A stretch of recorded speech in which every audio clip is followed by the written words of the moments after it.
اللہ الرحمن الرحیم۔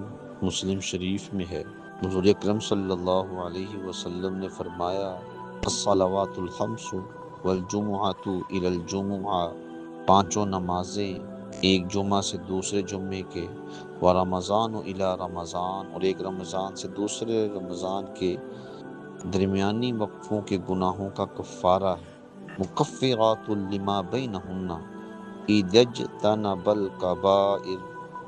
ہاں، بندہ جب کبیرہ گناہوں سے بچتا رہے، تو چونکہ ہماری گفتگو نماز کے متعلق ہے تو سامعین محترم اس سے پتہ چلتا ہے کہ 5 نمازیں دن میں بندہ ادا کرے، کبیرہ گناہوں سے بچتا رہے، ایک جمعہ سے دوسرے جمعے کے درمیان بندہ نماز ادا کرتا رہے اور کبیرہ گناہوں سے بچتا رہے، تو اللہ تبارک و تعالی اس بندے کے وہ باقی گناہوں کو بھی معاف کر دیتا ہے۔ پھر نماز کی اہمیت کیا ہے؟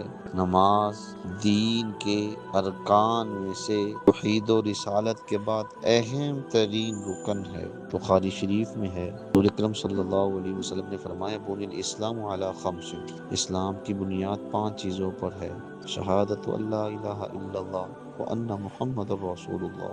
پھر فرمایا وَإِقَامِ الصَّلَاةِ، نماز کو قائم کرنا، وَإِيتَاءِ الزَّکَاةِ، زکوٰۃ کو ادا کرنا، وَالْحَجِّ، حج کو ادا کرنا، وَصَوْمِ رمضان، رمضان کے روزے رکھنا۔ اسی طرح ہی نسائی شریف میں ہے، حضور اکرم صلی اللہ علیہ وسلم نے فرمایا ان اول ما یحاسب به العبد بصلاته، قیامت والے دن بندے سے سب سے پہلے حساب لیا جائے گا اس کی نماز کا ہے، فَإِن صَلَحَتْ فَقَدْ أَفْلَحَ، حضور نے فرمایا اگر نماز درست ہوئی تو وہ کامیاب ہو جائے گا، وَإِن فَسَدَتْ فَقَدْ خَابَ وَخَسِرَ، اگر اس میں کمی رہ گئی نماز میں وہ تو ناکام ہو جائے گا۔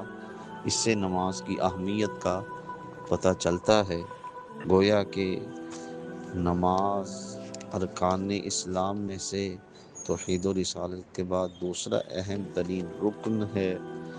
نماز گناہوں کے کفارے کا ذریعہ ہے، قیامت والے دن سب سے پہلے نماز کا سوال کیا جائے گا۔ اللہ ہم سب کو نماز باجماعت ادا کرنے کی توفیق عطا فرمائے۔